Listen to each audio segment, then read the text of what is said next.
Ito po ang ating Combi Kulet Mueller umbrella type stroller. So mga like new condition po siya.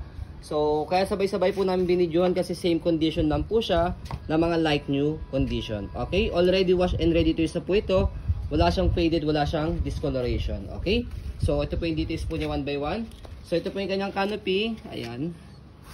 Okay, kahit isa lang po yung pakita natin video kasi pare-pares lang naman po yan. Mga like new. Ayan. So lockable siya dito sa side.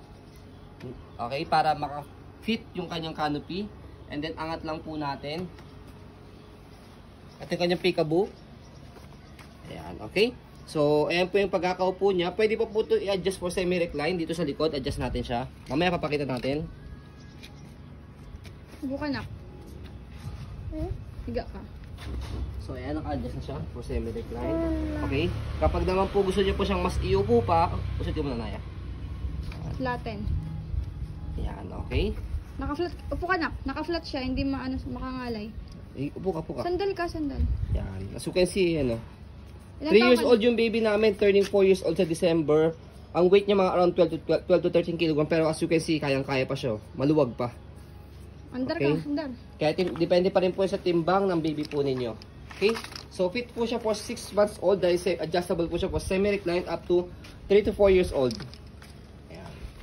So meron siyang kasamang pad niya na mismo. Mesh type yung kanyang higaan dito. Okay? So ito napakadali lang tanggal. Dibutones lang siya dito para napakadali po lang po yung labhan. Natanggal lang po itong mga pad niya. Pero meron ditong pad. Okay? For newborn to actually. Pero pwede siya kasi 6 months.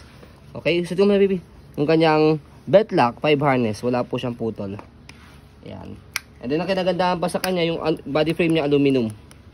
Makinis. Footrest. Saka yung gulong sa harapan. Ayan. Ganda pa yung gulong niya sa Nakabol harapan. din to. Ano ko na? Meron siyang stopper. Nakabol. Sa harapan. Hindi yung stopper. Hindi yung Lockable stopper. pala, sorry. Stopper tuloy. Hindi siya stopper. Nakabol siya para isang way lang. Yes, Ayan. So, kanyang body frame sa right side. Ayan. Pati yung gulong niya sa likod. Stopper natin yung gulong niya. Ayan. All goods. Tapos yung kanyang basket. Meron siyang basket. Ayan. So, by the way, again, dito siya ina-adjust for semi-recline. Pull down nyo lang po ito. Ayan. Tapos, hatakin nyo lang po itong dalawa kapag gusto nyo po siyang mas iupo pa. Okay? So ito ang use po nito, mamaya hatakin lang po dito para ma-fold siya. Pakita lang natin yung kabilang side ng body frame. Kinis pa to. So i-stroll muna natin to make it sure na okay yung kanyang mechanism. Ayan, sakto may nakademo na pong baby namin. Para makita nyo po na kayang-kaya po siya for 3 to 4 years old. Ang baby namin 12 to 13 kg siya. So approximately weight nito kaya ito hanggang mga 22 to 25. 22 to 25 kg. Ayan. Okay? So, okay na baby. Thank you.